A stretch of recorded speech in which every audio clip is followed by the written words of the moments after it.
Apakah hukum bunuh orang gila? Ada tak ciri-ciri orang gila yang boleh kita bunuh? Dah buat apa bulukmu ni?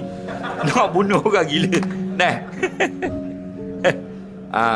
Dia orang gila ni macam orang yang tidak gila dah. Ada masanya boleh dibunuh.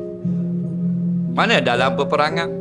Dalam peperangan orang gila tembak kita. Dia masuk belah musuh Islam. Boleh kita tembak dia? Boleh ya, walaupun dia orang gila kan dia menembak kepada orang Islam. Faham tak lagi? Menolak kemudaratan. Orang gila nak tikang kita. Kita pun kita tikang dia dulu. Supaya dia tak tikang kita. Boleh. Faham? Cuma orang gila ini bila dia melakukan kesalahan, dibicarakan tidak dikenakan hukuman. Kerana apa? Kerana dia lesen besar. Lesen besar dia bukan gila di Batu Nang saja. Seluruh dunia. Nampak? Batu JJ negara mana ada orang gila? Ada. Boleh mana takak orang gila? Bukan boleh Malaysia aja, seluruh dunia. Kerana orang dunia ni kenal orang gila, lesen paling besar.